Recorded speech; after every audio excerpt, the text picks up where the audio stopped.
Welcome back, my friends. Today we're talking about Wendy's stock. Burgers in the chat, burgers in the chat, burgers in the chat. All right. Down 3.8% on the day, ending the day at $8.60. Looking good with that three white soldiers on the monthly chart. If you're wondering why it was down, maybe some more shorting, but honestly, it was following SPY for the most part. You saw that rounded bottom in the last hour or two of the day.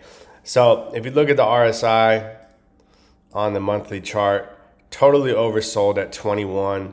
You have that crossover with the moving averages with that 14 close. So RSI is starting to come back up. That's looking good. This play is not anywhere near close to finished. You know, once we start getting up 70 and above, stocks can go way above that. Stocks can say fuck the RSI when there's an actual squeeze. By the way, this is not financial advice, and I curse like a sailor. But stocks can go way above RSI. These are just little indicators that you use to add up for confluence for your trade thesis. But RSI is bottomed out. You have three white soldiers on the monthly after a doji candle on April 1st. It is looking beautiful. Okay. iBorrowDesk, it's going to show third most popular stock is Wendy's. That's huge. Okay. Third most popular is Wendy's.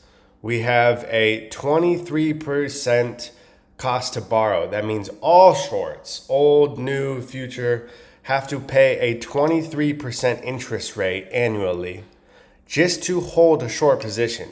So if the stock goes flat, it doesn't even go down, they're losing money every day. Every day that goes by where retail doesn't give up, the shorts are going to start closing their positions and the price goes up. And then you get a gamma squeeze. And then you get FOMO. And that's how you get a squeeze that people talk about in the news, okay? So I've been here before. I've seen what happens. I already know what happens with Wendy's. It's going to squeeze fucking high, all right? This is a clip from Risk and Return. It's a show with S3 Partners and Gasparino. Check out this clip. Check what they had to say. About 90 to 95% of the borrowable stock has been used up. So you've got a meme situation here. Really? Yeah. So keep this on your radar. You could really see this thing fly. Now, what we keep track of is, are there enough losses to light the tinderbox? Not yet, but you're close. You could really see this thing fly. That's my fucking guy at S3 Partners. Check your DMs. I want to bring you on the show. You could really see this thing fly. That's a Wall Street veteran right there. Not just me, some guy making YouTube videos. That's a Wall Street veteran saying you can really see this thing fly. I believe this stream was from earlier today, maybe earlier yesterday. But fucking amazing. Everybody knows it. Everybody's going to FOMO in, and it's going to be beautiful. All right? This is Ortex data, 37% short interest. Days to cover 3.61. That's because the volume has been higher than usual. Cost to borrow, this was yesterday at some point. It was 11%. Short squeeze scores 76 out of 100. Not bad. But that cost to borrow right now is 23%. All right. And then I wanted to read this from Nuts Like a Fox. Fucking hilarious name on Reddit. I'm not going to read the whole thing. You guys can do that. If you want to pause the video right here, you can pause it. And then I'll go down and you can pause that. But I will read part of it, all right? Because a lot of motherfuckers are confused.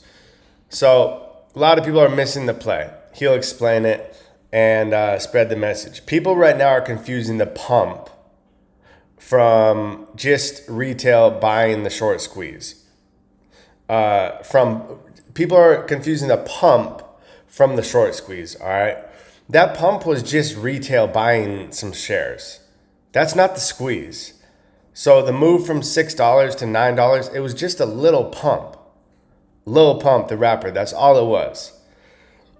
Wendy's is being shorted, all right? They are trying to double down. I don't think it's going to work. As long as retail holds and buys options to create gamma squeeze, this is going to fly. The attention is on Wendy's. This is an attention squeeze, okay? As hedge funds hold their short position, they pay interest. That's the cost of borrow I'm talking about. Eventually, we need to drive up the price enough that hedge funds get a margin call and have no more shares to borrow to short. That's when they get squeezed, okay? Which causes the price to go the fuck up, spiraling, because every time it goes up, someone else shorting is getting a margin call. I've talked about that before. The first short to get out loses the least amount of money. So let's have fun making money. I love you guys. See you on the other side. Peace.